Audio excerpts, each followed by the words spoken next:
Oke teman-teman, di sini saya akan menjelaskan mengenai bab 11, yaitu tentang pergaulan hidup dalam gereja lama. Oke, pergaulan hidup dalam gereja lama sendiri menjelaskan kehidupan serta relasi jemaat Kristen pada abad-abad pertengahan Tarik Masehi. Pada zaman itu, jemaat Kristen dianggap sebagai kelompok kecil di tengah dunia yang bukan Kristen dan agamanya sendiri masih dihina. Meskipun demikian, mereka tetap berpegang teguh pada pendirian mereka. Kebajikan kaum Kristen yang suci dan murni justru berbeda jauh dengan apa yang ditulis Rasul Paulus pada suratnya untuk jemaat di Roma pada zaman itu.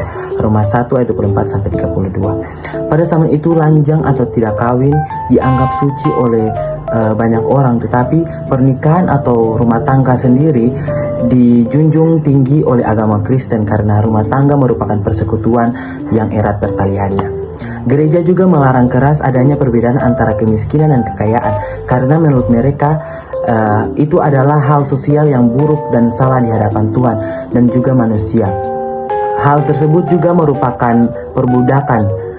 Namun Paulus berkata bahwa tidak ada hamba ataupun orang merdeka karena kami adalah satu di dalam Kristus. Galatia 3 ayat 28. Pergaulan juga menyebabkan orang Kristen tidak taat kepada Kristus karena pada zaman itu pergaulan sendiri dipengaruhi oleh orang-orang kafir. Tetapi ada di antara mereka yang menghindar dari hal-hal seperti itu dan ada juga yang tidak keberatan tentang pergaulan tersebut. Kristen pada zaman itu juga melakukan sidang peredaran derma dengan seluas-luas hatinya. Mereka saling membantu satu sama lain. Hal tersebut disaksikan oleh orang-orang kafir sehingga orang-orang kafir tersebut berkata, camkanlah betapa mereka berkasih-kasihan. Orang Kristen juga memperhatikan nasib orang-orang sakit pada saat itu dengan mempergunakan orang-orang yang memiliki karunia yang istimewa, sehingga pada abad ketiga gereja berkembang dengan cepat dengan cara memperlihatkan kasih Kristus di dalam perbuatannya dan hidupnya sehari-hari dan bukan dengan pengajaran dan kebaktiannya saja.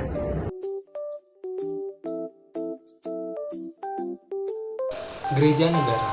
Pada masa dunia dimasingkan, Konstantinus sendiri memilikinya untuk dapat mempererat antara gereja dan juga negara dengan cara menolak sekte-sekte ajaran sesat yang di luar dari konteks ajaran Kristen seperti sekte Mercian, Montanus, dan juga Novatianus. Sama seperti anaknya, akan tetapi anaknya lebih mempertekankan untuk dapat mempererat antara gereja dan juga negara. Anaknya sendiri tidak memperbolehkan untuk seluruh perumahan berhala itu diberlangsungkan, sehingga ia harus menutup seluruh rumah berhala. Akan tetapi agama kafir saat itu tetap dibiarkan karena Konstantinus serta anaknya berpikiran bahwa agama kafir akan hilang dengan sendirinya dengan adanya perkembangan agama Kristen. Akan tetapi agama kafir tetap terjadi sampai saat ini. Sama seperti Julianus yang juga ingin mempererat antara gereja dan juga negara. Tetapi Julianus murtad karena kegemarannya dalam membaca buku filsafat kebudayaan, sehingga iman dari Julianus itu sendiri pun hilang dan ia meninggalkan iman Kristennya. Tapi seluruh usaha yang dikerahkan oleh Julianus itu sendiri tidak membuahkan hasil sehingga Julianus tewas akibat peperangan dari kekaisaran itu sendiri. Hal tersebut membuat gereja diduniawikan. Kita tahu memang bahwa dampak dari kita menyatukan antara gereja dan juga negara akan mendapatkan dampak baik, seperti mendapatkan perlindungan yang dimana negara akan melindungi gereja. Akan tetapi bila kita lihat manfaat serta tujuan utama makna dari pelayanan itu sendiri sudah hilang. Kita hanya melihat bahwa sebagai mayoritas kita harus ikuti agama Kristen dan kita harus menolak minoritas dan kita menolak perbedaan. Hal tersebut membuat kerugian besar terhadap ajaran rohaniawan. Dan bila kita lihat perjuangan Athanasius untuk memperjuangkan agama Kristen sangat berdampak besar, yang dimana ia menolak seluruh ajaran yang mengatakan bahwa anak adalah gabungan antara dengan Allah. Hal tersebut membuat Athanasius menjadikan bahwa anak itu diutus dan Allah itu memberikan keselamatan. Hal tersebut membuat gereja pada masa itu dapat tumbuh berkembang dan melihat bahwa ajaran Kristen tentang anak dan juga logos menjadi sebuah pandangan hidup yang baik untuk kedepannya.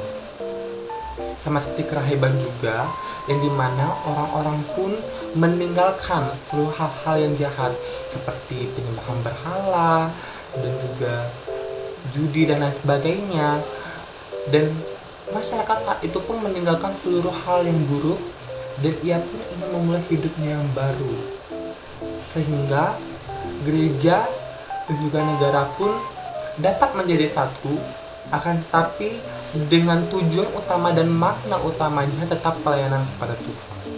Terima kasih.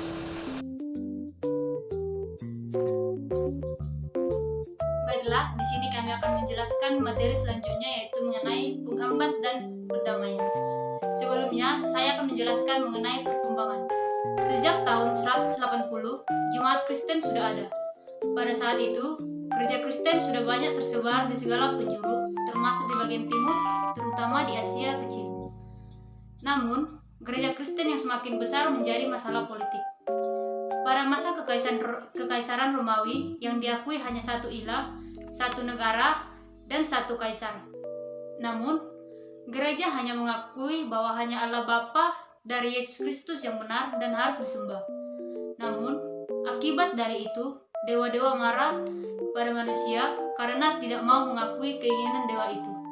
Pada masa itu, tidak lagi menguji kesetiaan orang Kristen kepada negara, tetapi mendapat kembali anugerah dewa untuk mendapat ketentraman yang dilakukan oleh seluruh kekaisaran, di mana semua orang membawa kurban kepada dewa, negara, dan juga kaisar.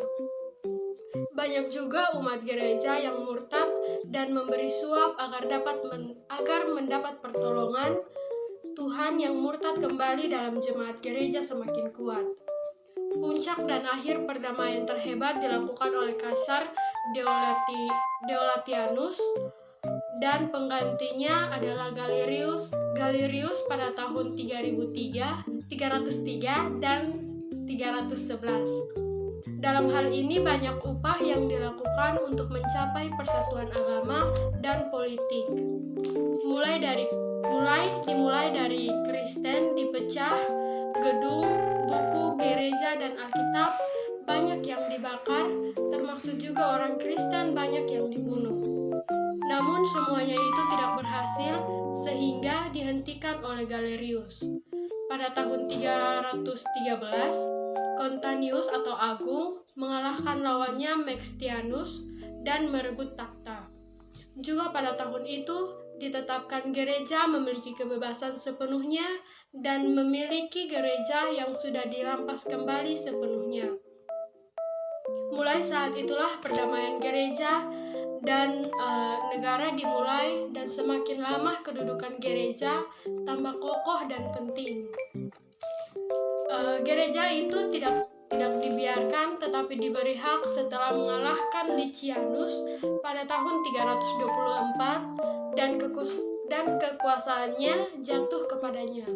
Di tahun 380, gereja diresmikan menjadi gereja dan negara oleh Kaisar Theodosius.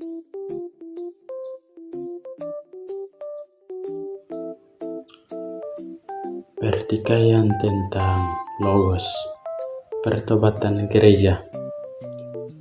Kita tahu bahwa ajaran Origenes tentang Logos sebagai zat yang setengah Allah atau Allah yang kedua. Pernyataan ini merajalela dalam gereja lama. Namun, pada abad yang keempat, gereja memutuskan untuk keluar dari ajaran tersebut. Tetapi, pada tahun 318, ada pertikaian antara Alexander dengan seorang presbiter, Arius namanya. Arius menyatakan bahwa tidak mungkin seorang Yesus dikatakan sebagai setengah Allah apabila kita percaya kepada satu Allah saja. Karena Kristus sepenuh-penuhnya percaya kepada Allah. Oleh sebab itu, ia diberi kehormatan ilahi. Nah, bagaimana kita bisa menyebut Yesus sebagai setengah Allah?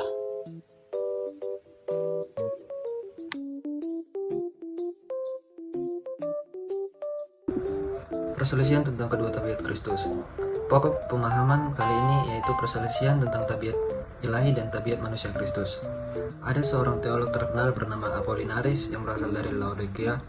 Dia mengatakan bahwa Yesus itu menjelma sebagai manusia dan ajarannya dianggap sesat. Dan yang kedua, ada teolog yang bernama Nestorius dan Cyrillus. Nestorius mengatakan bahwa Yesus itu dilahirkan oleh manusia dan dia adalah memiliki satu tabiat, yaitu tabiat manusia. Dan Cyrillus menentang ajaran Nestorius, dan Cyrillus mengatakan bahwa Yesus itu mempunyai dua tabiat, yaitu tabiat manusiawi dan tabiat ilahi. Ya, di bagian keempat, keputusan Konsili Chalcedon. Konsili ini mengeluarkan pertanyaan Chalcedon yang menyatakan bahwa Yesus adalah satu pribadi, dua hakikat yang tak terpisah dan tidak bercampur. Konsili Chalcedon ini menolak ajaran yang terlalu menekankan satu hakikat atas yang lainnya. Keputusan Konsili Chalcedon ini diakui oleh sebagian besar gereja, termasuk Gereja Ortodoks Timur, Gereja Katolik Roma, dan banyak demonisasi Protestan. Dan yang kelima, perpisahan dalam Gereja Timur. Perpisahan ini menyebabkan pembentukan dua tradisi utama dalam kekristenan, Gereja Katolik Roma di Barat dan Gereja Ortodoks Timur di Timur. Meskipun upaya untuk rekonsiliasi ia telah dilakukan, perbedaan ini tetap ada hingga kini.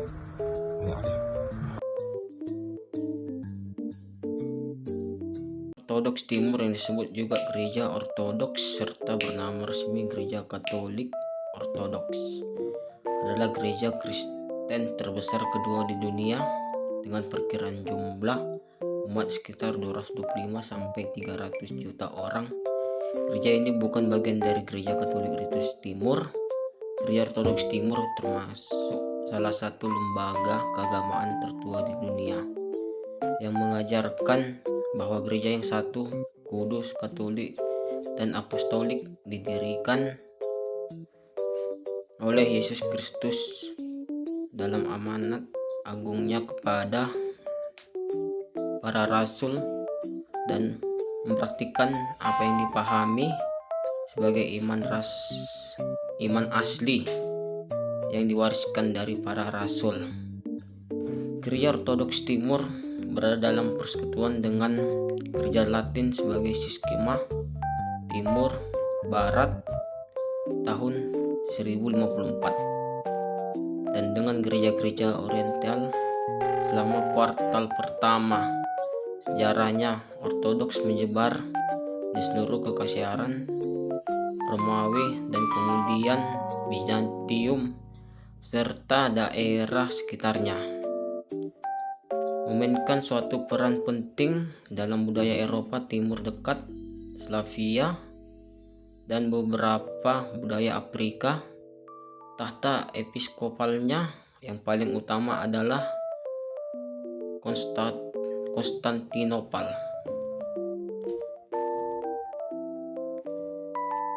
Gereja Ortodoks tidak memiliki kepausan ataupun keuskupan dengan otoritas serupa. Sebutan Timur biasa digunakan walaupun tidak secara resmi, diambil dari kaitannya secara geografis dengan gereja-gereja barat yang sekarang dikenal sebagai Gereja Katolik Roma, dan karena Konstantinopel merupakan ibu kota Kekaisaran Romawi Timur.